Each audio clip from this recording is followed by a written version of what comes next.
Magandang umaga po sa lahat. Tayo nagbabalik dito sa ating YouTube channel, Samuel Soriano TV29, para mag-discuss ulit ng another coins na ito ay ating hilig. Ayan, para malaman natin ang tunay na presyo po. Ayan, isa naman tayong kolektor. Hilig natin mangulik ng barya, kaya tayo nandito nagsisiling ng kanilang mga halaga. Magandang umaga po sa ating mga subscriber dyan. Ayan, maraming salamat po sa mga nanonood po dito sa aking munting channel. Thank you so much sa inyong lahat. Yun naman po hindi pa po nakapag-subscribe dito sa aking YouTube channel, anyayaan ko lang sana kayo at malaking tulong na po o bagay ang inyong gagawin tulad ng pagpindot ng ating subscribe button, like and share para ma-update ko kayo sa mga latest ko pang gagawin mga video po.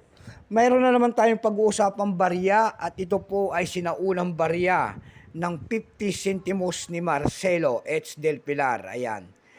50 sentimo po. Ayan.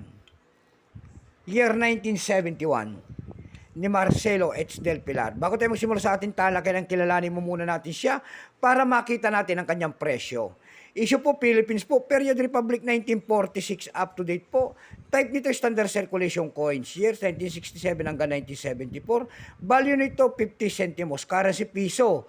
1967 up to date po, composition niyan ay nickel brass.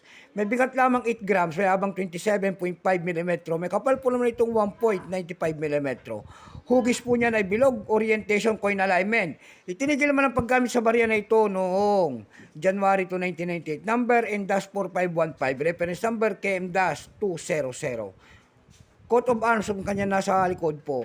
Ito pong year 1971, ito po ay Dimberment, 19% po. Ayan, kung ilang piraso ang ginawa ng ating Bangko Sentral sa barya na hawak natin, ito po ay 10 million lamang. May price na rin po yan doon sa ating numista. Yung kanyang fine ay 14, very fine ay 17, extra fine ay 37. Dako tayo sa kanyang mga presyo. Doon sa ating eb.com, mayroon tayo nakita nagbebenta doon ito ng $11.49. Nasundan po ito ng $9.95. Meron na rin tayo nakita doon na $9.95. Dako tayo sa Carousel PH. Sa Carousel PH naman po, mayroon tayo nakita nagbebenta doon ng 300 pesos. Nasundan po ito ng 280 pesos. Yung pinakamalit po ay 200 pesos. Ayan lamang po ating may babagi. Keep safe po sa lahat and God bless.